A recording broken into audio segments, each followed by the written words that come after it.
네, 오늘은 우리가 부흥 예배로 드려서 오늘 교회 처음 오신 분들은 이렇게 예배가 왜 이렇게 소란스럽지? 그런 분도 계실 거고, 혹시 또 장로교회에서 또 잘하신 분들은 예배를 좀 이렇게 고상하고 조용히 좀 이렇게 드려야지 왜 이렇게 시끄러운가? 또 어떤 분들은 정말 좋다 그럴 것 같아요.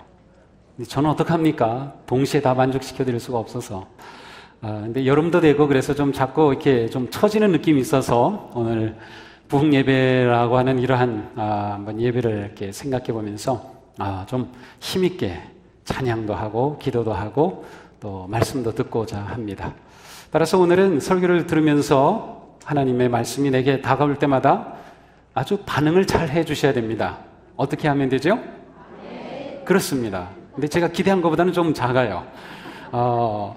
사실 저도 개인적으로는 아멘 하고는 게 굉장히 이게 쑥스럽고 잘 되지 않았던 사람이거든요. 근데 괜찮아요. 나 한 번도 안 해봤는데 그런 분들 계시면 한번 오늘 이때 해보는 거예요. 언제? 미친 척하고 해보세요. 한번.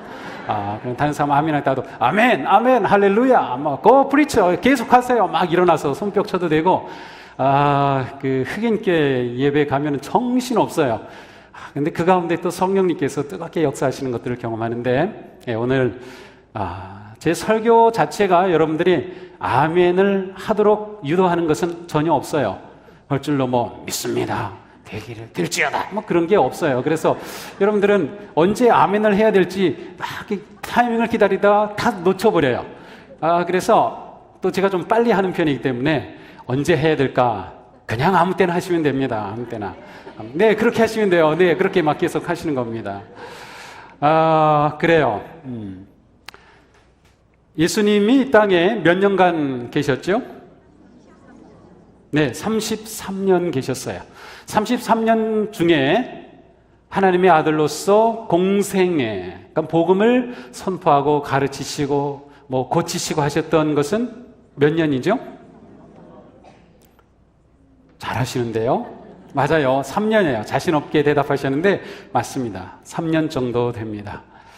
자, 예수님이 그럼 3년간 복음을 전하고 가르치시고 치유하시면서 이 공생애를 사신 그 3년간 예수님께서 가장 염두에 두시고 가장 중요하게 여기셨던 게 뭘까요? 큰 소리로. 장로님 벌써 연세 드셨어요. 아주 기도하실 땐 그래도 힘이 있던데. 맞아요. 제자를 세우는 것이었어요. 제자를. 왜 그랬을까요? 자, 예수님이 이 땅에 영원히 계시면 좋겠는데 육신의 몸으로 영원히 계시지 않고 딱 3년 후에는 떠나가실 거예요. 물론 지금도 예수님은 우리와 함께 영으로 계셔요. 그러나 예수님의 육신의 몸으로 이 땅에 영원히 계실 분이 아니셨어요. 십자가를 지시고 고난당하시고 죽으시고 부활하셔서 승천하신 후에는 이 땅에 예수님이 안 계시기 때문에 누군가가 하나님께서 예수님을 이 땅에 보내셔서 일으키신 그 구원의 위대하신 사역, 온 인류를 구원하시고자 하는 그 놀라운 하나님의 일을 이루어 가야 했어요. 그러니 예수님은 제자를 세워야만 그 복음의 역사를 계속적으로 이 땅에 이어갈 수 있기 때문에 예수님에게 있어서 제자 세우는 것은 아주 중요한 부분이었어요.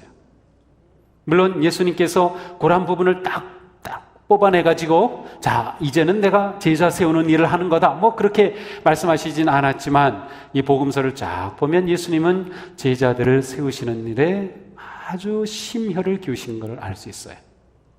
자, 예수님의 제자를 세우시는 일은 성공했나요? 실패했나요? 모르겠죠? 성공했다고 하고 싶은데 아닌 것 같기도 하고. 성공하셨어요. 왜 그런가요? 바로 우리가 지금 여기 있잖아요. 2000년이 지난 지금 예수님 믿는 사람들이 여기 있다는 사실은 예수님의 제자 세우는 일은 성공한 것을 말해요. 그렇습니다. 우리는 예수님의 그 놀라운 복음의 열매들입니다. 예수님은 제자 세우는데 성공하셨어요. 자, 우리는 모두 예수님의 제자들입니다. 우리는 예수님을 따르기 때문이죠. 우리는 예수님의 사람으로 불려지기 때문이죠. 우리는 그리스도의 사람으로 불려집니다. 그러므로 우리는 다 예수님의 제자들이에요. 정말 제자인가요? 진짜요? 좋아요. 제가 확인해 보겠어요. 자, 예수님의 제자 삼으신 모습을 보면 아주 특별합니다.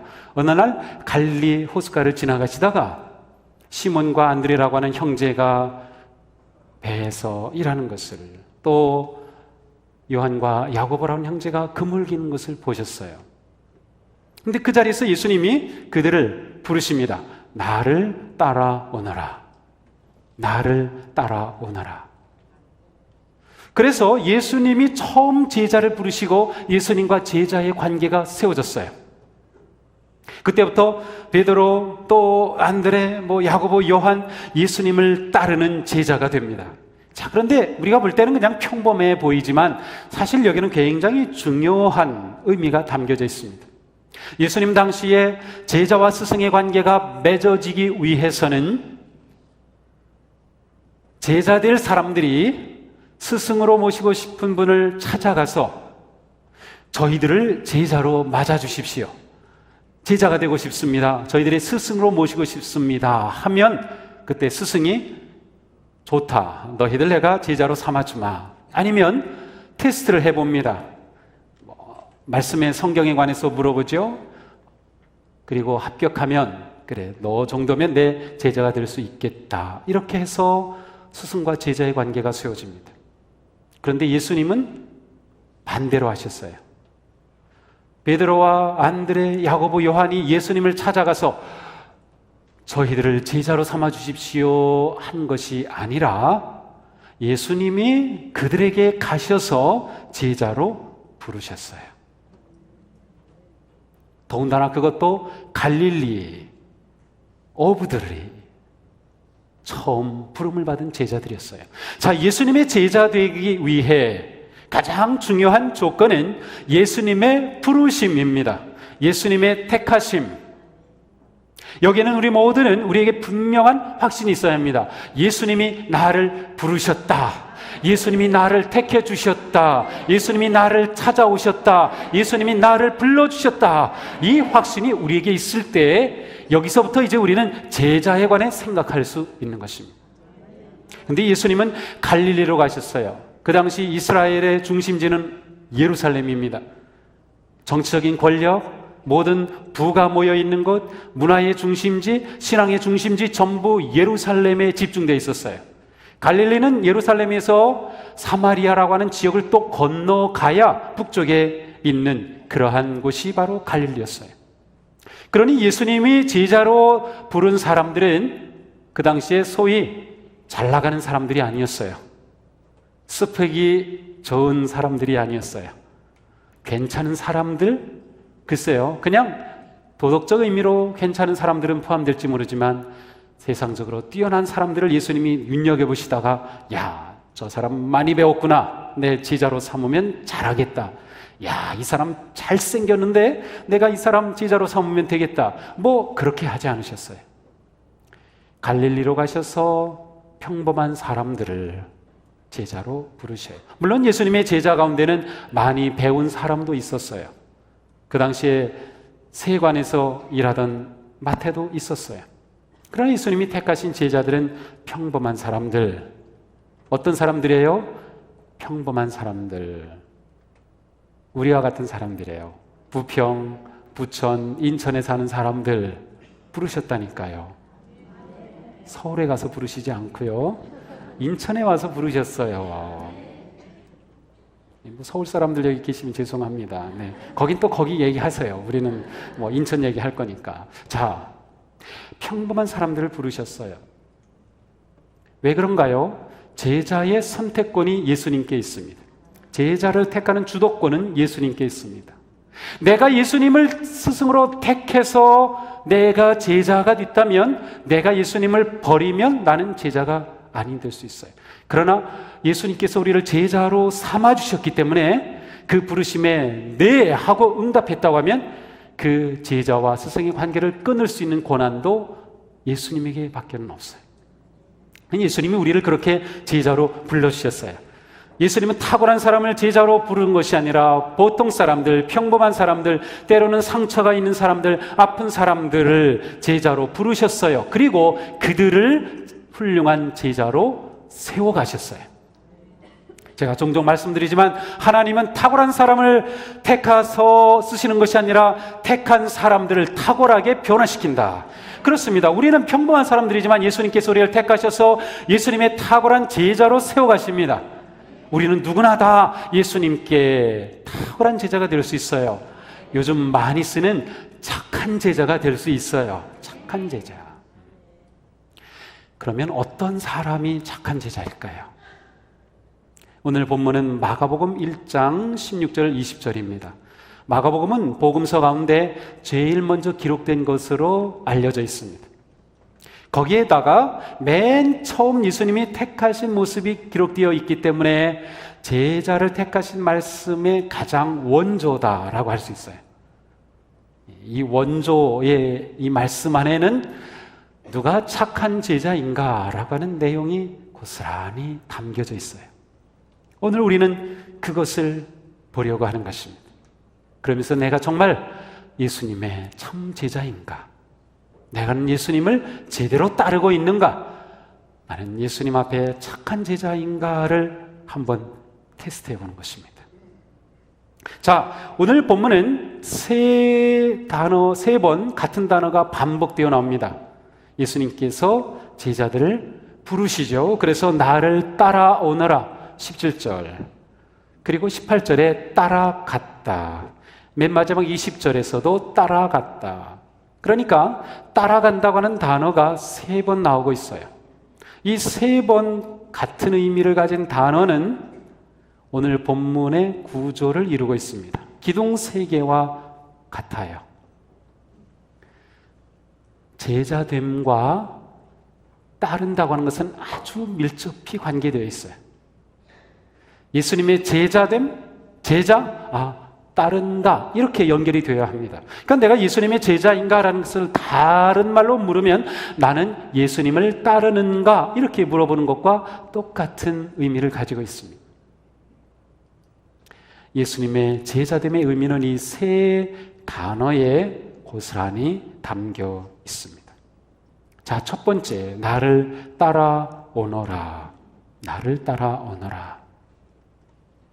이 단어의 의미는 직역하면 내 뒤로 와라, 그런 뜻입니다. 내 뒤로 와라.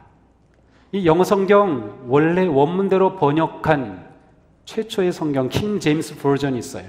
거기서는 그대로 번역했어요. 내 뒤로 와라. Come after me. 내 뒤로 와라. 참된 제자는 언제나 예수님 뒤에 있습니다. 예수님 뒤에 있어요. 뒤집어서 말하면 참된 제자는 언제나 예수님을 앞세웁니다. 내가 예수님의 참 제자인가를 물어본다면 나는 항상 내 삶에서 예수님을 앞세우는가를 물어봐야 합니다. 예수님을 앞세웁니다. 내 모든 것에서, 내 삶의 모든 영역에서, 내 직업, 내 가정, 내 자녀들, 내 직장, 모든 것에서 예수님을 내 앞에 모시는 것입니다.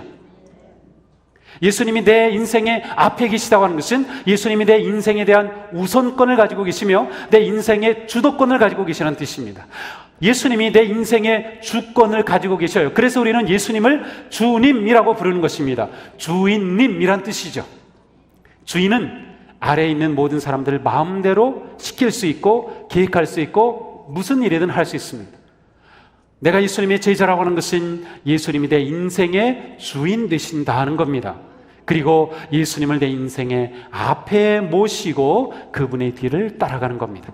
그러니까 예수님의 제자는 예수님을 뒤에서 따라가는 사람입니다. 자, 예수님이 앞에 계시면 누가 보여야 합니까? 예수님이 보여야 됩니다.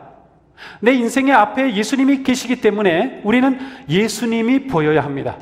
내 앞에 예수님이 보이시나요? 잘 안 보이신다고요?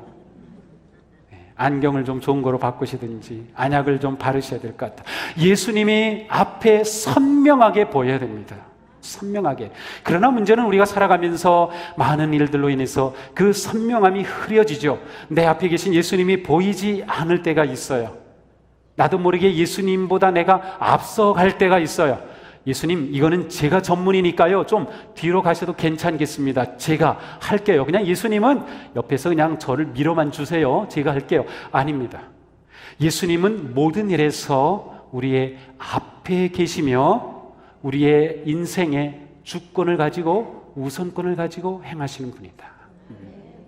그러므로 우리는 앞에 계신 예수님을 바라보면서 그분의 뒤를 쫄랑쫄랑 따라가는 겁니다. 이스라엘 사람들이 딱 한 그룹이 이동하는 것을 볼 때, 아, 저 그룹의 스승이 누군가는 한눈에 알아볼 수 있어요. 왜냐하면 언제나 예수님 아니면 스승이 맨 앞에 가기 때문입니다. 스승이 언제나 움직일 때 맨 앞에 갑니다. 제자들은 언제나 스승보다 뒤에서 따라갑니다. 그래서 이스라엘에서는 자녀들에게 공부 열심히 해라, 잘해라, 좋은 제자가 되라 라고 축복할 때 쓰는 표현이 있어요. 내 삶이 선생님의 먼지로 덮이는 인생이 되어라. 내 삶이 스승의 먼지로 덮이는 인생이 되어라. 이것이 그들의 축복의 말입니다. 왜 그럴까요? 요즘이야 다 아스팔트 길, 다 포장된 길이라 먼지가 일어나지 않지만 옛날엔 다 비포장도로 샌들을 신고 다니죠. 스승이 걸어가면 스승의 발이 일으킨 먼지가 내 발에 다 뒤덮이는 거예요. 제자들은 스승의 먼지에 뒤덮입니다. 그게 진짜 제자입니다. 우리의 인생은 스승이신 예수님, 앞서가시는 예수님이 일으키신 그 놀라운 것들로 덮이는 인생이 되어야 되는 거예요. 예수님을 앞세운 사람은 예수님의 은혜를 덧입게 돼요. 이게 진짜 제자입니다. 어떤가요? 제자이신가요? 예수님이 보이시나요? 분명하신가요? 예수님이 여러분의 주인이신가요? 제자는 그렇습니다. 예수님이 내 인생의 주인이시다. 자, 두 번째, 18절에 가면 예수님을 따라갔다라고 되어 있어요. 자, 그런데 따라갔다라고 하는 이 단어는 원어에서는 다른 단어입니다. 17절에 따라갔다는 따라오라는 단어와 18절에 따라갔다는 단어는 사실 다른 단어로 구성되어 있습니다. 예수님을 따라가는 또 다른 의미가 있죠. 무슨 의미일까요? 우리 찬양 한번 부른 다음에 계속 들어보겠습니다.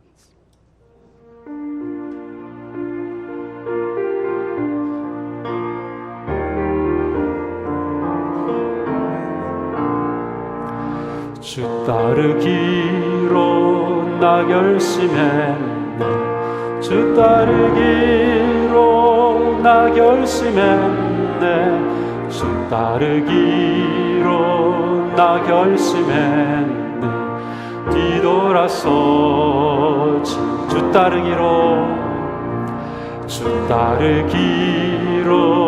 나 결심했네. 주 따르기로 나 결심했네. 주 따르기로 나 결심했네. 뒤돌아서지 않겠네. 그렇습니다. 좀 어디서 듣던 건데, 그렇죠. 주님 뜻대로 살기로 했네. 근데 사실 이게 주님 뜻대로 살기로 하는 번역이 잘못됐어요. I have decided to follow Jesus. 나는 예수님 따르기로 결심했네. 이게 원 뜻이거든요. 근데 그 주님을 따른다는 의미를 쏙 빼버려가지고 제가 일부 예배 시간에는 이렇게 못 고쳤어요. 그래서 그냥 부르면서 설명만 했는데, 그러면 제대로 가사를 바꿔서 부르면 되지. 그래서 2부, 3부는 제대로 된 가사로 부르는 거예요. 원래 우리가 부른 게 맞아요. 주 따르기로 나 결심했네. 자, 두 번째 18절에 따른다고 하는 의미는 무엇일까요? 이 뜻은 모방한다는 뜻입니다. 그러니까 앞에 가시는 예수님을 따라하는 것입니다. 자, 이 차이가 분별이 되죠? 따라가는 것과 따라하는 것은 다르죠. 첫 번째는 따라가는 것입니다. 두 번째는 따라하는 것입니다. 예수님이 앞에 가시는 이유가 있어요. 앞에 가시는 예수님을 봐야 그 예수님을 따라할 수 있습니다. 앞에 가신 예수님을 봐야 그 예수님을 닮아갈 수 있습니다. 앞에 예수님이 계셔야 그분의 음성을 들을 수 있습니다. 그분의 말씀과 행동과 마음과 뜻을 볼 수 있는 것은 그분이 앞서 가셔야 되죠. 그러니까 우리는 예수님의 뒤를 따라가면서 그분을 따라하는 것입니다. 예수님이 이렇게 하면 우리도 이렇게 가는 겁니다. 예수님이 이렇게 가시면 나도 이렇게 가는 거죠. 예수님이 가시다가 이 골목으로 들어가시면 나도 그 골목으로 그대로 따라가는 겁니다. 예수님을 닮아가는 사람이 예수님의 참 제자입니다. 예수님을 닮아가는 것. 근데 여기서는 아멘이 많이 줄었어요. 따르는 것까지는 자신 있는데 따라하기는 좀 그러신가요? 예수님 잘 따라야 합니다. 절절 따라야 합니다. 잘 따라하는 거예요. 그래요. 힘차게. 자, 예수님을 따라하는 것, 사실 이것은 우리의 믿음 생활에 아주 중요한 초점입니다. 우리는 다 예수님과 같이 성장하고 예수님을 닮아가고 그렇게 성숙하기를 원하는 것입니다. 우리는 다 예수님과 같은 그런 사람들이 되기를 원하는 거죠. 자, 내가 예수님을 따라하는지 안 하는지는 무엇을 보면 알 수 있을까요? 그러기 위해서는 다른 사람의 도움이 필요합니다. 특별히 나를 잘 아는 사람의 도움이 필요합니다. 어떻게 하냐고요? 그 사람이 나한테 무슨 말을 하나요? 김 집사님 보면 예수님 같다. 장로님 보면 예수님이 꼭 그렇게 하셨을 것 같아요. 권사님 보니까 예수님 마음을 보는 것 같아요. 왜? 예수님을 닮았기 때문에. 그런 말 많이 들으시죠? 안 들으세요? 그런 말 많이 듣잖아요. 안 들으시네. 아니면 너무 겸손하신가 보다. 아니, 그런 말을 정말 들어야 합니다. 네. 듣고 싶죠? 그래야 돼요. 듣고 싶어야 돼요. 자, 옆에 분한테 한번 물어보세요. 나 예수님 닮았어? 이렇게 한번 물어보세요. 그래요? 네. 너무 어색해 하시네. 네. 차마 물어보기가 좀 민망하죠? 네. 그렇지만 오늘 예배 끝나고 한번 이분 참 아름다운 그런 모습이다 하면 얘기를 해 주셔야 돼요. 우리 집사님 예수님 닮으셨어요. 그래도 그런 말을 좀 들어봐야죠. 우리가 예수님 제자인데. 우리의 문제는 바로 여기에 있어요. 예수님의 제자라고 하지만 예수님을 따라하지 않는 것입니다. 예수님을 닮아가지 않는 것입니다. 그것이 우리에게 있어 가장 큰 문제인 거죠. 예수님은 특별히 요한복음에서 이런 표현을 사용하세요. 내가 이렇게 한 것처럼 너희도 그렇게 하라. 내가 너희를 사랑한 것 같이 너희도 사랑하라. 또한 13장에 이같이 말씀하셔요. 내가 너희에게 한 것과 같이 너희도 이렇게 하여라. 내가 본을 보여준 것이다. 아예 못 박으셨어요. 내가 너희들에게 본을 보여주려 이렇게 한 거야. 얼마나 제자들이 못 알아들으면 너희가 좀 나를 본받으라고 한 거라니까 이렇게 말씀하셨어요. 이것은 하나님의 방법이기도 합니다. 로마서 8장 29절 하나님이 미리 하신 사람들을 택하셔서 자기 아들의 형상을 본받도록 미리 정하셨으니 하나님의 방법은 예수 그리스도의 형상을 본받도록 우리의 가장 큰 형님이 되게 하신 거예요. 맏아들이 되게 해주셨어요.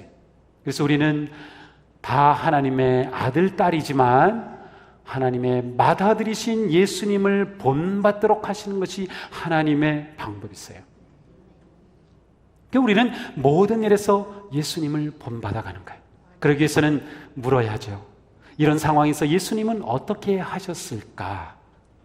나는 이런 상황에서 어떻게 말을 하면 예수님을 닮는 것일까? 내가 이때 자녀들에게 어떻게 해야 예수님이 하신 것처럼 하는 것일까? 복잡하지 않아요. 그냥 물어보는 거죠. 예수님이라면 어떻게 하셨을까? 묻는 것입니다. 사도 바울도 말하죠. 여러분은 나를 본받는 사람이 되십시오.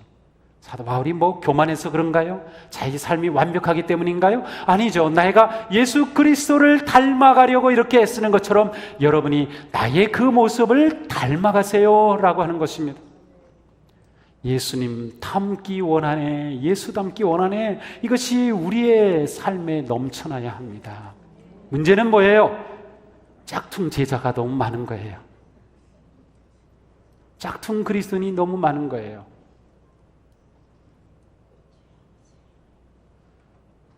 무늬만 제자에서는 안 돼요. 속까지 제자가 돼야 돼요. 예수님을 닮는 삶. 자, 그렇게 되면 얼마나 놀라운 일이 일어날까요? 오늘 여기에 모인 우리 모두가 정말 예수님을 닮아가기 시작하고 예수님을 더욱더 깊이 닮아간다면 놀라운 일들이 우리 삶 가운데 일어날 겁니다. 그렇게 믿을 수 있어요. 이미 많은 사람들이, 우리의 앞서간 믿음의 선조들이 그와 같은 본을 보여주셨기 때문입니다. 예수님을 닮아가는 것. 저는 우리 교회에 정말로 예수님을 닮은 성도들이 더욱 넘쳐나게 되기를 축복합니다. 누구든지 우리 교회 성도님들을 만나면 예수님을 만나는 것과 똑같은 그러한 경험을 하게 되기를 원합니다. 우리가 그렇게 되는 것이죠. 주님을 따르고 주님을 따라하면. 자, 우리 다시 주님 따르는 찬양 부르겠습니다.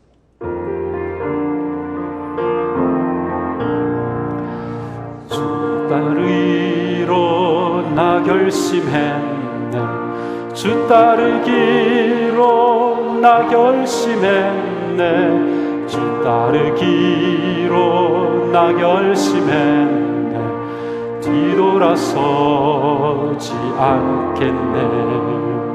세상 풍지로 날 몰라줘도, 이 세상 사람 날 몰라줘도, 이 세상 사람 날 몰라줘도 뒤돌아서지 않겠네. 세상 등지고 십자가 보내, 세상 등지고 십자가 보내, 세상 등지고 십자가 보내, 뒤돌아서지 않겠네. 자, 20절에서 제자들이 또한 예수님을 따르기 시작했어요. 예수님을 따라갔다. 제자가 되었어요. 이 10절에 따라갔다는 단어는 또 다른 단어입니다. 우리 성경에는 다 따라갔다는 단어로 번역이 됐어요. 최근에 나온 NIV 같은 영어 성경도 다 follow라는 단어로 번역했지만 실제 원어에는 다른 의미의 단어입니다. 자, 세 번째 따라간다는 것은 무슨 뜻일까요? 그것은 무엇으로부터 떠난다는 뜻입니다. 그래서 20절은 그 의미가 약간 담겨져 있어요. 배를 버려두고 떠나갔어요. 그죠? 세베대 아버지를 버려두고 떠나갔어요. 무엇으로부터 떠나간다 라고 하는 의미를 가지고 있어요. 자, 우리가 부른 찬양에서 세상 등 지고 십자가 보내. 자, 예수님을 따르려면 자연스럽게 내가 지금까지 살아온 것에는 등을 돌려야 합니다. 바로 떠나는 것을 의미합니다. 세상을 떠나지 않고서 예수님을 따라가는 것은 불가능합니다. 따라가는 것처럼 느낄 수는 있어요. 따라가는 것 같아요. 하지만 완전히 절단하고 완전히 떠나보내지 않고서는 완전히 따라가는 게 불가능해요. 나는 예수님의 제자이기 때문에 포기한 게 있어야 합니다. 나는 예수님의 제자이기 때문에 떠난 것이 있어야 합니다. 아무것도 떠난 게 없다고요? 그렇게 완벽한 존재라면 모를까? 그렇지 않다면 뭔가 매여 있는 게 있습니다. 계속해서 줄을 잡고 있으면서 예수님 따라가겠다고 어느 정도 갔지만 다시 끌려가죠. 신앙 열정적으로 성장한 것 같지만 좀 있다 하니까 또 다시 돌아가요. 왜 그래요? 완전히 떠나보내지 못했기 때문에. 예수님의 제자됨은 무엇으로부터 떠나는 것입니다. 내가 바꿔야 할 내 삶의 습관이 있을 겁니다. 내가 바꿔야 할 내 삶의 가치, 내 삶의 목적, 내 삶의 이유, 내가 얽매여 있는 거짓된 습관들, 불의한 모든 삶으로부터 하나씩 떠나서 주님을 잡을 때 비로소 좋은 착한 제자가 되는 거예요. 착한 제자가 되고 싶지 않으세요? 끊어야 합니다. 근데 참 쉽지가 않죠. 왜냐하면 이거 끊으면 어떻게 살지? 이거 끊으면 못 살 것 같아. 그런 게 너무 많아요. 근데 한번 우리 해봐요. 한번 예수님이 내 모든 삶의 주인이라고 하면 그래, 내가 한번 과감히 끊어보자. 그리고 주님 잡아보자. 주님이 이끄시는 인생을 살아보자. 주님께서 인도하시는 대로 따라가 보자. 이거 놓지 못해서 계속 그렇게 우왕좌왕 갈팡질팡하지 말고 담대하게 주님을 향해 한번 결단해 보자. 그날 야고보와 요한, 베드로, 안드레는 끊고 떠나갔어요. 그리고 예수님과 함께 새로운 인생을 시작하죠. 삶이 근본적으로 바뀐 거죠. 사도 바울은 고백합니다. 나는 그리스도와 함께 십자가에 못 박혔습니다. 나는 그리스도와 함께 십자가에 못 박혔습니다. 이제는 내가 사는 것이 아닙니다. 그리스도께서 내 안에서 사시는 것입니다. 완전히 끊은 것을 말합니다. 나는 더 이상 옛사람이 아닙니다. 예수 그리스도 안에서 영원한 생명을 가진 자입니다. 나는 하나님의 아들이요 하나님의 딸입니다. 영원한 생명을 유업으로 받은 복된 자입니다. 그러므로 내가 살아가는 삶은 이전의 삶과는 전혀 다릅니다. 나는 그리스도 안에서 옛사람은 이미 죽었고 나는 그리스도 안에서 새 생명을 가지고 삽니다. 바로 이것이 우리들이 아닌가요? 바로 이것이 우리의 고백이 아닌가요? 바로 이것이 우리의 존재가 아닌가요? 예수 그리스도의 그 놀라운 십자가의 은혜로 새 생명을 얻은 우리들, 그렇다면 이제는 죽음과 모든 악으로부터 과감히 떠나서 예수님을 향해 헌신하며 결단하며 좋은 착한 제자로 살아가야 당연한 것입니다. 초대교회에 세례를 줄 때 세례받을 사람이 세례통이 이렇게 우물처럼 되어 있어요. 근데 여기 들어가는 계단이 2개 혹은 3개가 있어요. 이쪽은 서쪽입니다. 이쪽은 동쪽이에요. 항상 그렇게 만들었어요. 자, 세례받으러 들어갈 때 이렇게 들어가지 않고 이렇게 들어가요. 제가 이것 때문에 터키에 그 성지순례 갔다가 세례통 있는 것을 보고 가이드하고 약간 좀 말씨름이 있었어요. 그분은 전혀 그런 게 아니라는 거예요. 그래서 내가 전문가다. 적어도 세례하고 성만 차는 내가 전문가다. 그리고서 얘기했지만 안 받더라. 서쪽을 향해서 세례받기 위해 내려갑니다. 그리고 서쪽을 향해서 선포합니다. 더 이상 나는 악의 세력에 영향을 받지 않고 나는 악의 세력을 끊는다. 때로는 사탄을 향해 저주하기도 하고 때로는 침뱉기도 했어요. 악을 향해, 내 과거를 향해, 죄를 향해서 완전히 끊는 거죠. 그리고 3번 물에 들어가 예수의 이름으로 거듭난 다음에 동쪽을 향해서 하나님 앞에 새 삶을 서약하면서 올라왔어요. 물론 아주 초기에는 다 옷을 벗고 남자 여자 구분 없이 다 옷을 싹 벗었어요. 물론 회중이 보는 것은 아니에요. 세례받는 장소가 구별되어 있었어요. 다 옷을 벗고 과거를 완전히 벗어버린 거죠. 올라오면서 새 옷을 입죠. 흰 옷을 입고, 그리고 새 음식을 먹죠. 성찬, 첫 번 성찬을 받죠. 그리고 새 공동체, 새 나라, 바로 회중들이 기다리고 있는 그 공동체에 비로소 들어갑니다. 교회가 그렇게 됐어요. 내가 세례받은 사람, 예수님의 사람, 제자, 그렇다면 떠난 것이 있어야 합니다. 그리고 그 죽은 십자가를 내가 지고 가는 것입니다. 오늘 이후에 우리의 인생은 달라질 겁니다. 오늘 이후에 우리의 삶은 달라질 겁니다. 예수님을 따라갈 겁니다. 예수님을 따라할 것입니다. 예수님만을 바라보며 끊임없이 새로운 삶으로 결단하는 복되고 아름다운 인생이 될 줄로 믿습니다. 예수님은 제자들에게, 따르는 자들에게 놀라운 약속을 해주셨습니다. 너희는 이 세상에서 시련을 당할 것이다. 그러나 담대하라. 내가 세상을 이겼다. 우리는 승리의 주님을 따라갑니다. 그러므로 그 주님의 손을 붙잡는 한 우리도 승리할 줄로 믿습니다. 주님과 함께 승리하는 영광스럽고 아름다운 믿음의 삶 되시기를 주님의 이름으로 축복합니다. 다 같이 기도하겠습니다.